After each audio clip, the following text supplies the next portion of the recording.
जय श्रीमन्नारायण। श्रीमती रामानुजान हो। कविताको रूपमा स्वर तथा व्यञ्जनको यानि आई र कख गगको कविताको रूपमा अक्षरार्थ कविता बनाउन जाँदैछु। सबैले यो कुरालाई अवगत गर्नुहोला र सुन्नुहोला।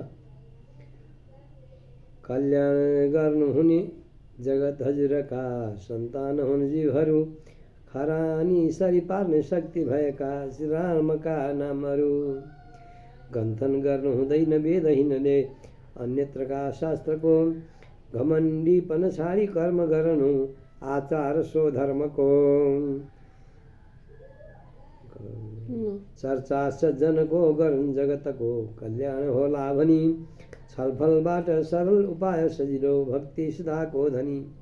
जगसन्मान देव हो जगतमा भवाटवी उत्रने, झन्झट मान्नु हुँदैन है सुजन हो सत्कर्म गर्दा कुनै। टक्कै आइदिनु पश्चात असत जगतमा जन्मान्तरैका कुरा, ठट्टा होइन ती वेदले कही गए सद्वाक्य मानी पुरा।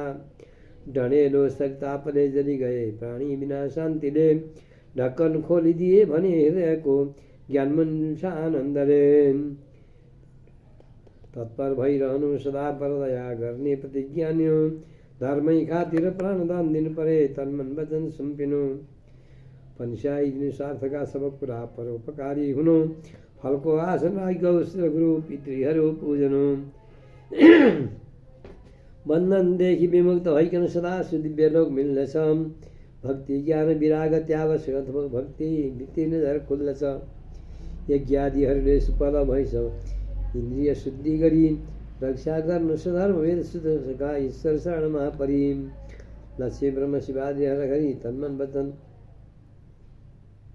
अर्चन पूजन गर्दछन्। यो कखको भयो पुरा। अब अलि समय लाग्छ। अब आइको चाहिँ स्वरको अनन्त ब्रह्माण्ड रचे कुनै दिन, आनन्दले शेष महाशुद्धिकन, इच्छा हुँदा सृष्टि सहज प्रकट भयो, ईश्वर बिनाको अरू गर्न सक्छ यो। उत्पात प्रवृत्ति बिच हुन्छ जुन घरी, उदाई संहार असुरादिको गरी। ऋषि तपस्वी गुरुभक्त भई कवि, दृढवर्ण स्वर व्यञ्जनको भई छवि। एकबाट कोटि छ अनन्त बन्दछन्, ऐनासरी दृष्टि पुर्याई पाल्दछन्। उजेल गराई दुःखदेखि भक्तको, अवतार समाकृत उपदेश धर्मको। अंशांश जीवको अणुमा स्वयं बसी, अग्नि रवि निर समीर भूषसी। अध्यात्मवादमा स्वर सम्पुटै गरी, अज्ञान हटी ज्ञान हो सधैँभरि। यो आइको र उता कुचुटु तुपु लाई पाँच चारवटा अक्षरको जमी गरेर दुई पङ्क्तिमा कविता बनाएको छ।